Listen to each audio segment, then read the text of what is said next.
Olá pessoal, sejam todos muito bem-vindos ao último estudo da série O Evangelho da Generosidade.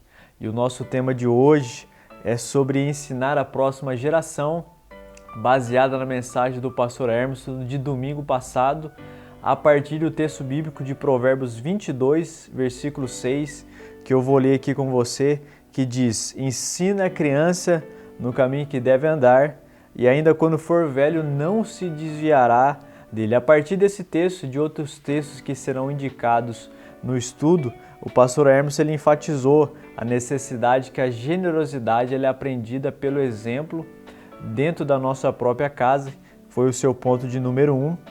Ele também fala da generosidade pela generosidade apenas e não pela recompensa. Caso contrário, a gente vai sempre precisar de novos estímulos para que possamos ser generosos com as pessoas que estão perto de nós e que as nossas posses, os nossos bens, independente do quanto nós temos, ele deve estar à disposição para abençoar as pessoas. E no seu último ponto ele fala sobre o contentamento, ou seja, a gente deve estar feliz em toda e qualquer situação, como ensina o apóstolo Paulo em Filipenses. Pensando nessa breve introdução, a gente estabeleceu algumas perguntas para que sejam compartilhadas na célula. E a primeira é uma pergunta bem tranquila, mas que nos levará a fazer um exercício onde a gente vai honrar as pessoas pelas quais um dia ela foi generosa conosco. E a pergunta 1 é exatamente isso: se você já experimentou a generosidade de alguém, que você possa compartilhar na sua célula. Embora o nosso estudo e a mensagem está focado em como ensinar os nossos filhos a serem generosos, a gente pode aqui nesse primeiro momento pensar sobre isso. Alguém já foi generoso com você? Então lembre dessa pessoa, honre essa pessoa. Quem sabe alguém da célula que foi generoso no momento difícil da sua vida, que você possa compartilhar e agradecer a Deus pela vida dela. Quem sabe aí você vai ter grandes testemunhos de honra e daquilo que Deus tem feito por meio da vida das pessoas que frequentam a nossa célula. Então essa é a primeira pergunta, uma pergunta bem tranquila, é um exercício de resgatar na nossa memória a gratidão por aqueles que foram generosos na caminhada cristã conosco. Independente da generosidade, às vezes foi um tempo que ele investiu com você, foi uma questão financeira que ele te ajudou, pensar especificamente nisso. E também as crianças que vão participar do estudo infantil, com certeza elas vão ser abençoadas também, entendendo esse princípio de generosidade. A segunda pergunta a gente estabeleceu o seguinte: você já dispôs financeiramente do seu próprio bolso para abençoar a vida de alguém? Que é o inverso da primeira. Primeira você vai lembrar daqueles que foram generosos. E na segunda você vai compartilhar se alguma vez você já foi generoso na vida de alguém, abençoando financeiramente essa pessoa. Por exemplo, eu conheço alguns casos aqui na igreja que irmãos têm abençoado a vida de alguns universitários no momento difícil. Ele assumiu ali as mensalidades da sua faculdade.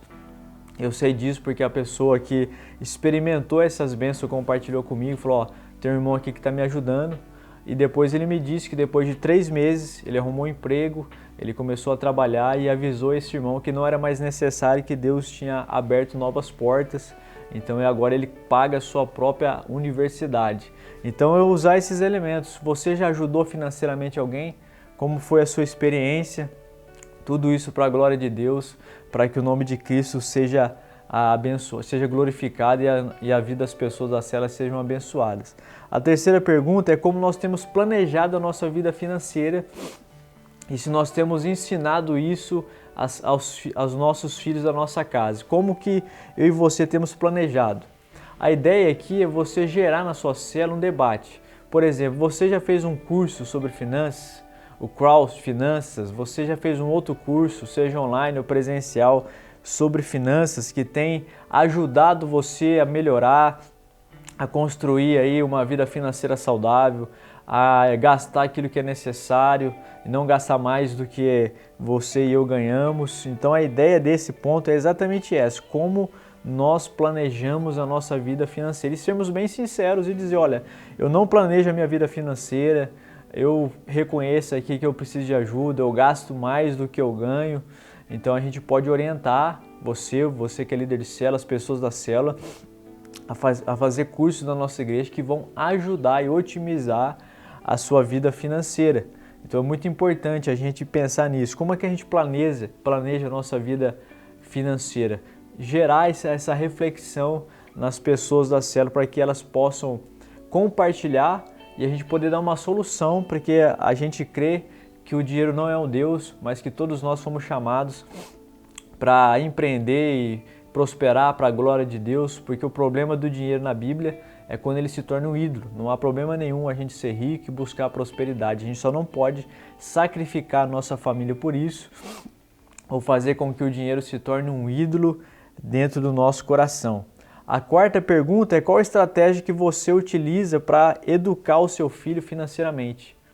Ser bem sincero para você que é pai, você que é mãe, se você ensina o seu filho de alguma forma como ele lida com o dinheiro, a própria questão do dízimo, se você o incentiva a dar o dízimo da mensalidade, por exemplo, que você dá para ele, incentiva ele a ajudar na igreja da criança e pensar aí de uma maneira bem simples qual a estratégia você usa para educar o seu filho financeiramente. O pastor Hermes até citou de você conduzi-lo ao mercado e mostrar para ele, olha, esse aqui não é o momento de comprar isso agora porque é caro, esse aqui dá para comprar alguns presentes, ele falou da boneca.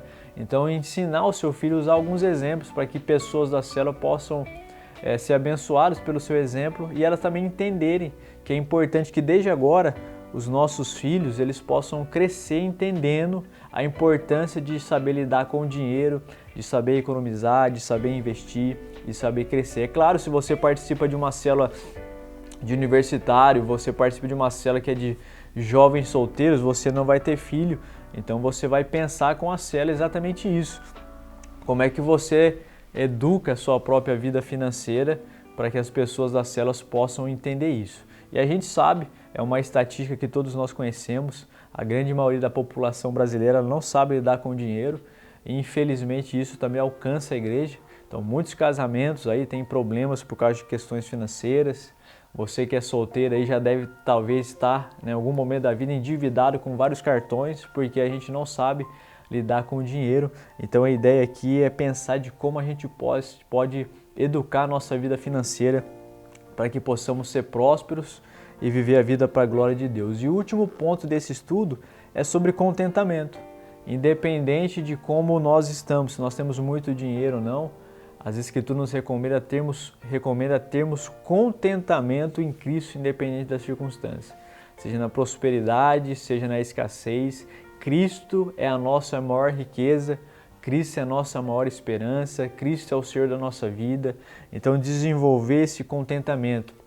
Então você vai ler lá Filipenses 4, do 11 ao 13 e vai compartilhar com a sua célula o que você entendeu desse texto, desse contentamento que só Cristo pode gerar para a nossa vida e para o nosso coração. E a gente encerra aqui esse estudo a partir de algumas dicas práticas para você viver durante a semana, como por exemplo, seja grato por aquilo que você tem. Enfatize isso na sua célula. Às vezes pessoas com necessidades ou são abastadas, mas incentive, olha, seja grato por aquilo que você tem nesse momento. Viva a sua vida com moderação, ou seja, não esbanje dinheiro, não gaste mais do que você tem, mas viva a sua vida com moderação. Ensine os seus filhos a ter uma vida financeira baseada no exemplo que você vai dar para ele. Instrua-os para que eles também sejam generosos, para que eles sejam liberais e para que eles aprendam desde agora a economizar e a investir no reino de Deus, na sua futura profissão e na sua própria vida. Outra coisa muito importante, ensine as pessoas da sua célula a denunciar os falsos anúncios. Aqueles anúncios que seduzem os nossos olhares e faz com que a gente compre coisas que nós não precisamos, como já diz o adágio popular, com dinheiro que nós não temos para impressionar pessoas que nós não conhecemos. Então os falsos anúncios eles são complicados para a vida das crianças, porque elas ficam seduzidas por aqueles produtos que são pensados especificamente para ela, mas muitos adultos também são ludibriados, vão no shopping, por exemplo, uma mulher, uma camisa de 300 está por R$50, vou comprar, é crédito, é débito, e quando você vê, o cartão chega no final do mês, os boletos chegam e a sua finança ela estourou. Então, é muito importante a gente poder olhar para os anúncios, entender que Cristo dá aquilo que nós precisamos e nós não necessitamos comprar coisas das quais realmente nós não necessitamos. Mas mais uma coisa que eu quero enfatizar aqui é que você conduz a sua célula a ter um espírito de gratidão, uma atitude de gratidão.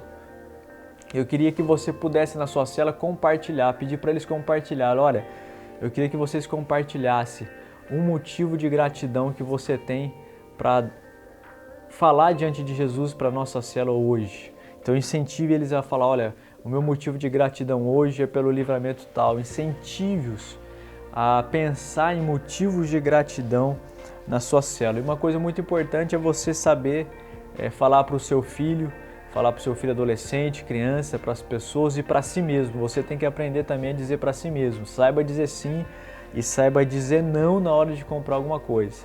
Eu vou lá no shopping, vou em algum lugar, eu vou comprar aquilo. Não, eu tenho que disciplinar minha vida para entender, não é o momento de comprar, eu não necessito disso agora, e você precisa aprender a dizer sim e não para você mesmo, para os seus filhos. Então conduza a sua célula nesse último momento, nesses princípios práticos que o pastor Emerson deixou para a semana, para que a gente possa disciplinar a nossa vida em questão financeira, para que a gente possa ter uma vida muito próspera. Eu tenho certeza que esse estudo que vai encerrar essa série vai abençoar muito a sua vida, como todos os demais estudos que nós fizemos, que foram abençoadores, que faz com que a gente tenha uma perspectiva diferente em relação ao trabalho. Então, nesse momento específico, encerrando esse tempo juntos aqui, eu quero orar com você, pedindo as bênçãos do Senhor sobre a sua célula, sobre a sua liderança, sobre você que participa dessa célula, discípulo e discípula da nossa igreja. Muito obrigado, Jesus, por esse tempo juntos, que os pontos desse estudo venham nos despertar para uma vida econômica, uma vida financeira que seja coerente com a sua vontade. Continua sustentando a vida do teu filho, da tua filha, continua sustentando as crianças dessa igreja, para que elas cresçam, Pai, educadas financeiramente, para que elas possam investir a vida delas no reino de Deus e viver a sua vida também para a sua glória e para o seu reino. Muito obrigado, Pai, por esse tempo juntos aqui. Essa é a nossa oração em nome de Jesus. Amém.